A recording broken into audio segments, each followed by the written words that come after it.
Peace, man. It's your brother Obafemi. CedAdamz. Yo, we MCE. Yeah, and this is 2024 Soul Speaks, the first one this year, man. So yeah. Let's get it popping.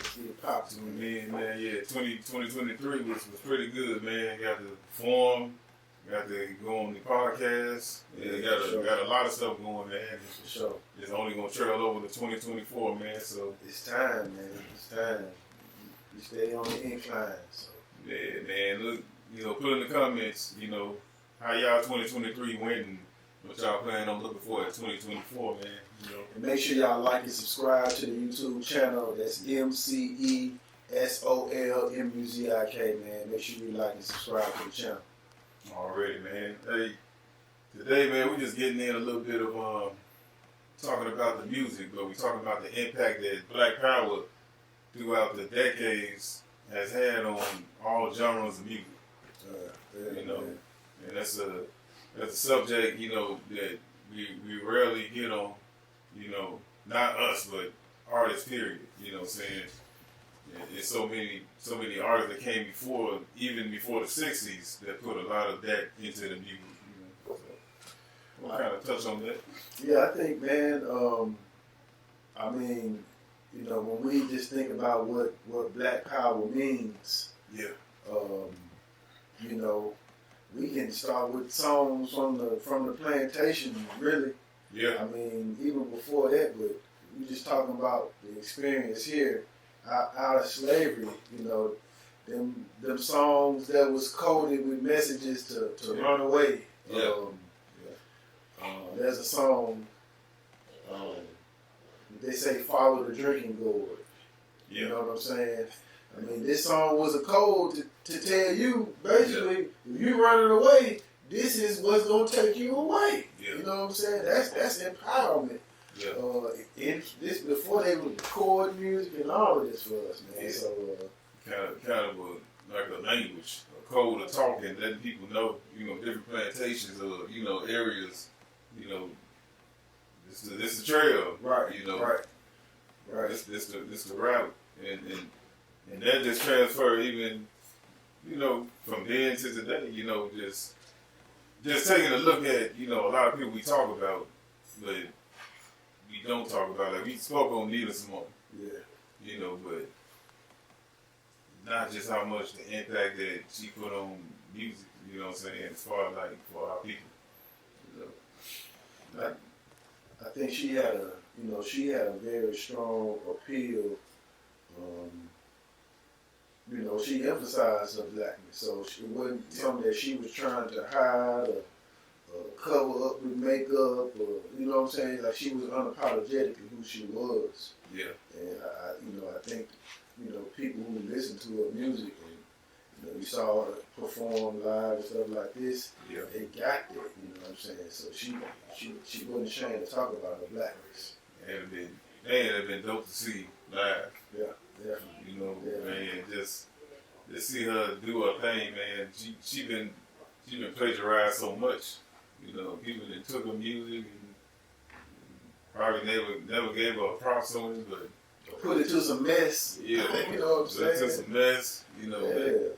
They didn't took a lot of Nina Simone and hip hop has done it as well. We always get something from hip hop, but people just don't know it's hers. They just think it's whoever was doing it. Had not I heard?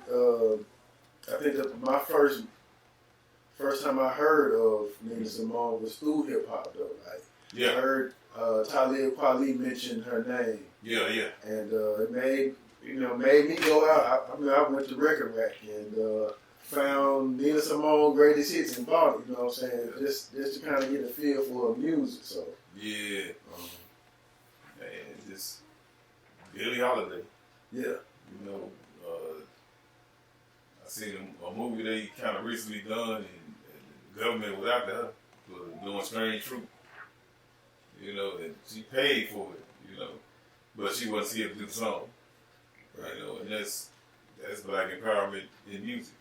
You know what I'm saying? Standing up for what you feel is right, And then that's gotta be where we at with it. You know what I'm saying? As far as like, especially when it comes to looking at how they did it back then, you know, they weren't scared to say it because they knew what nobody gonna say it. Right. You know, so it's by them creating that type of thought process, it just passed along to all of us that do it now. You know what I'm saying? Like, if they didn't take the chance to do it, you know, how would we look at it? Right, right. You know, it's just to say, veggie back on the topic. You know, there's a song that was out during Garbage time. I wouldn't say it wasn't Black Power, but this song influenced Black Power. You know what I'm saying? Garbage said it was a song called Every race has a flag except the coon. And that was a popular song on the radio. The song basically saying everybody got a flag except black people. You know what I'm saying? Yeah. And that's what led Garvey to create the red, black, and green flag. You know, so we're talking about, I think that was 1921 when he created the flag. So 1919, something like that. But just music as a catalyst for change. Had not this song been popular, you know, I mean, maybe you know, we wouldn't be rocking the red, black, and green today, maybe. You know, so I know that music is powerful within itself. Yeah. Even if you look at some of the blues, blues itself is another way that they coded messages from, you know, talking about, you know, sharecropping. Sharecropping was just another form of slavery, really. Yeah. And, you know, you had songs, the song may have been talking about, you know, I'm leaving you. They talking about an abusive relationship, but they ain't talking about no woman. They talking about this system. They talk about sharecropping. They talk about what's been going on. You know what I'm saying? But they maybe couldn't just come out and say what it was. So, early gospel hymns. Yeah. The same way, you know, and it was leaving the plantation. You know, they sense of heaven because people look at, you know, some people look at sense of heaven as here and hell is here. But some people look at sense of heaven and hell like,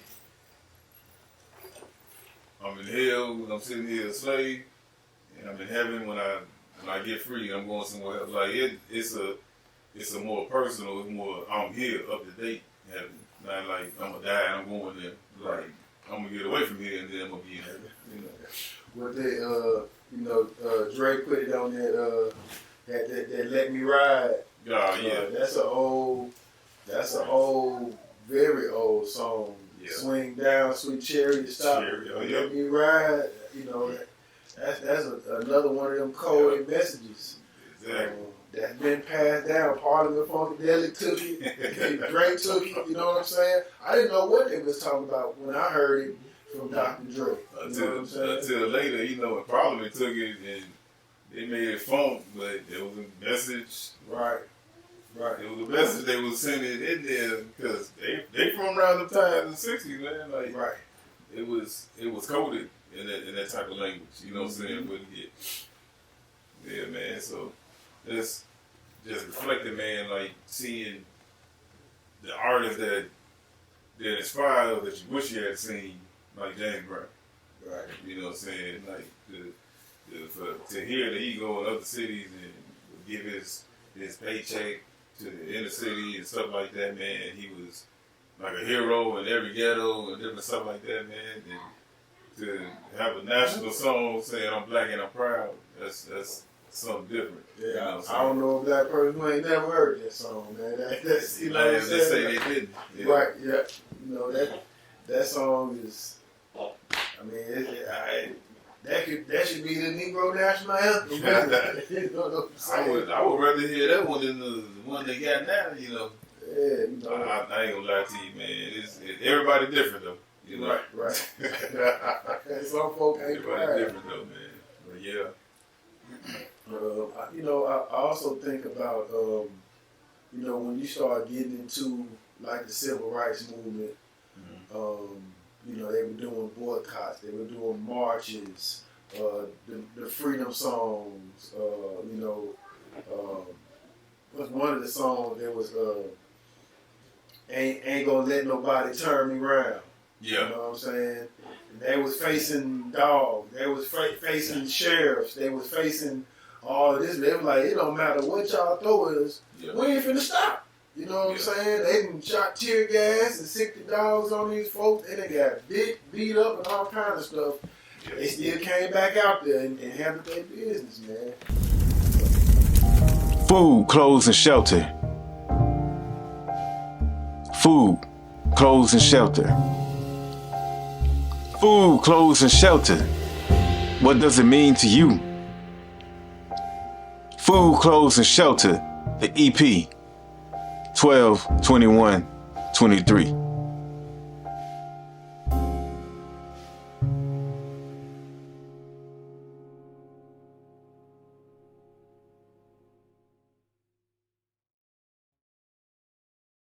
Yeah, man. Hey, before we get started again, shout out to Artifacts Clothing, man. Y'all see it, man. Shout out to Mental Son, Artifacts, man. Y'all go check it out.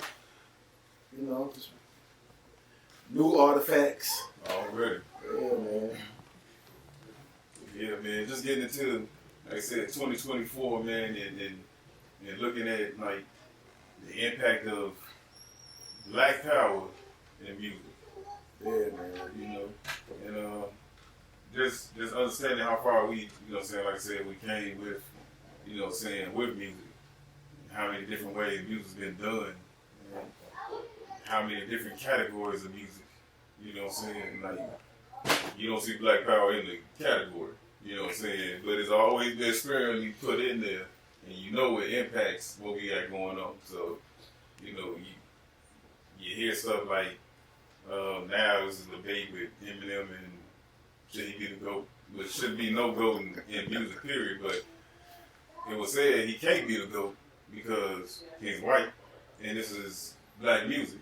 So that just transcends what we're talking about as far as Black Power goes. It's black people's music.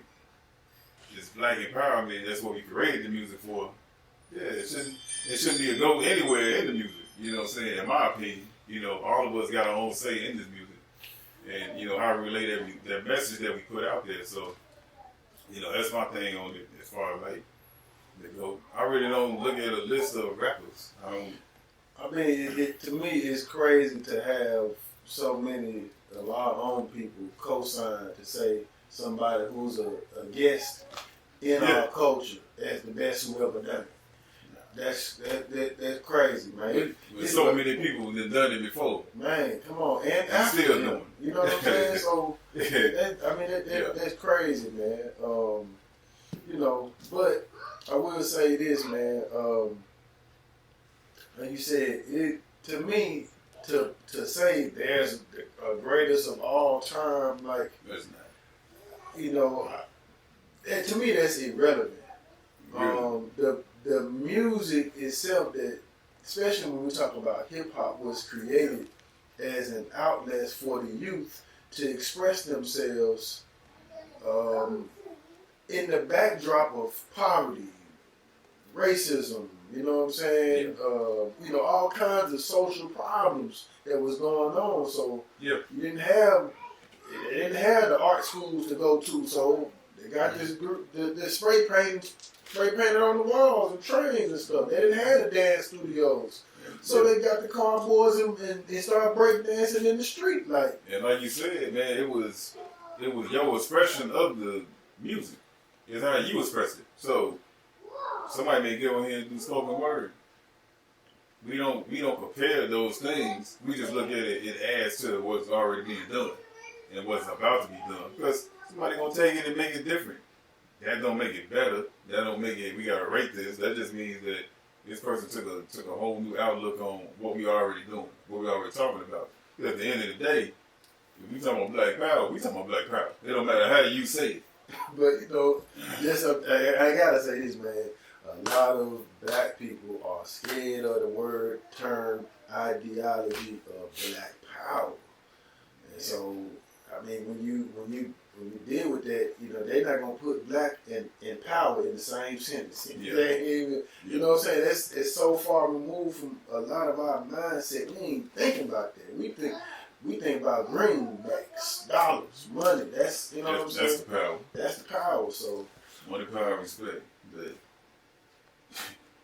they gotta respect you. And the thing is, they respect you because you can do something real good, or do they respect you because they can see that you're a man, you're a woman, and you stand what you stand on. That's a different type of respect.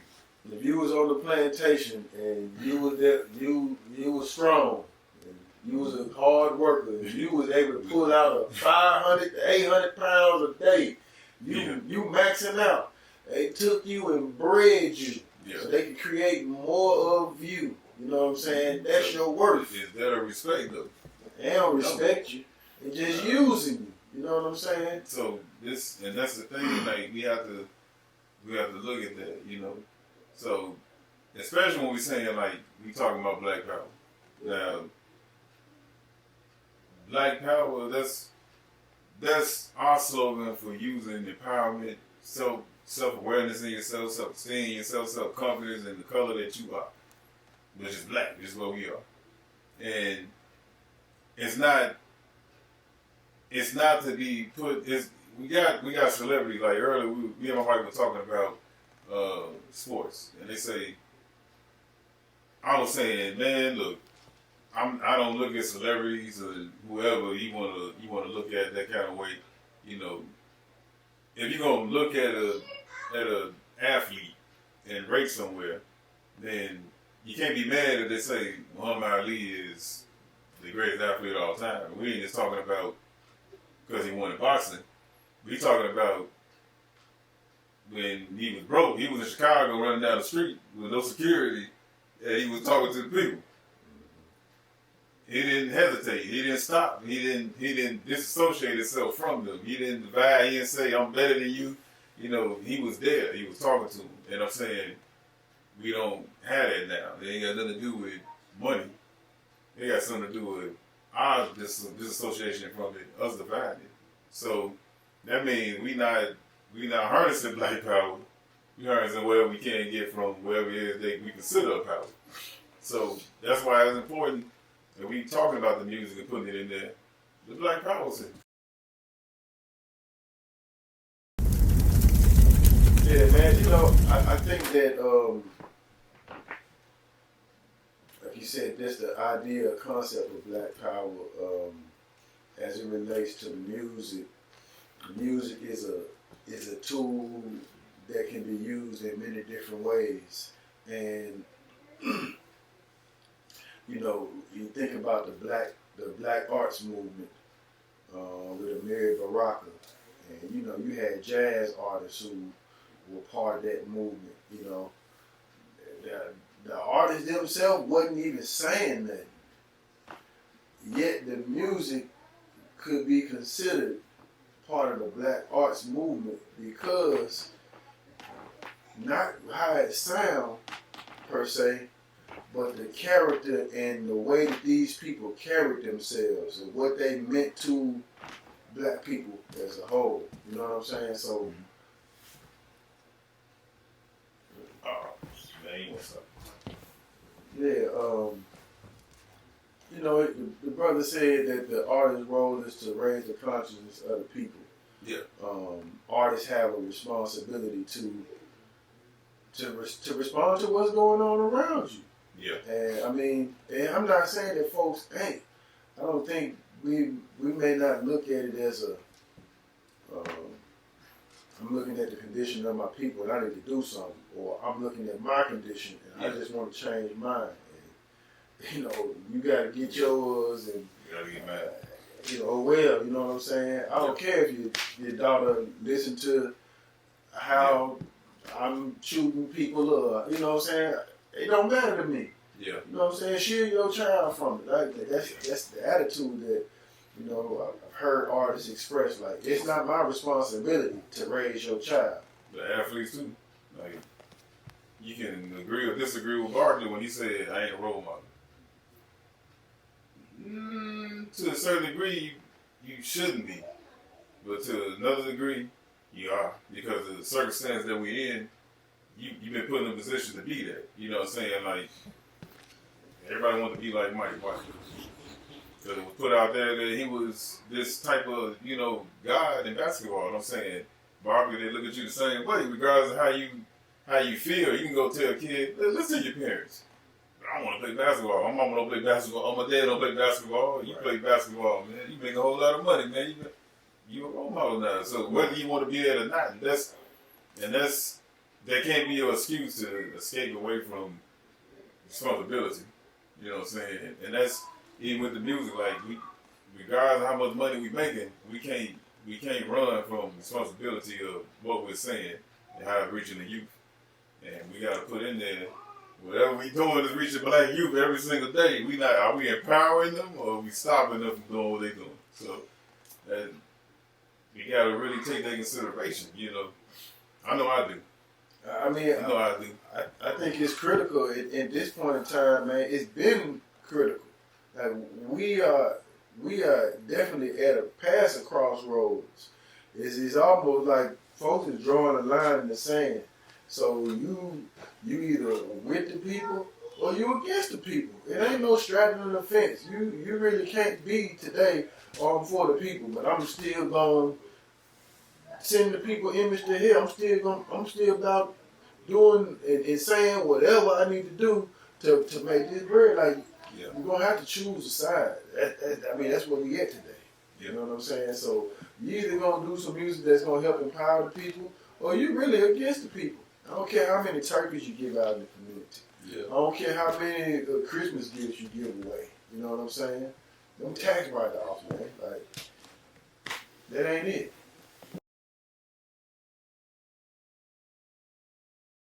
Gotta send a choke. Oh, they sell us death, we buying it. While we let the smoke roll. Huggers wearing 3PC, shooters wearing sagging pants. Dressing to impress a fool, brown nose and psycho fan. Man, make the clothes, how you turn it up your nose at your brother or your sister. Think it better, I suppose. It's my clothes.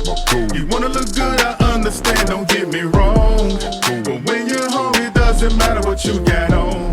Food in the shelter. Once again, this CedAdamz, Obafemi. This MC, man, and we gonna close this Soul Speaks out. First one of the year. Expect plenty more coming from you. Drop a comment. Also, like you said, like and subscribe at MCESOLMUZIK. And make sure y'all go to all streaming platforms, man. Check out the latest MCE EP, Food, Clothing, Shelter. So all streaming platforms, man. Or you can go visit us at Bandcamp, MCE Bandcamp page, and download the project as well, man. So, yes, sir. Peace and Black Power. Black Power, Black Power. RBG, the EP. You know what I'm saying? Yeah. Back in Food, Clothing, Shelter.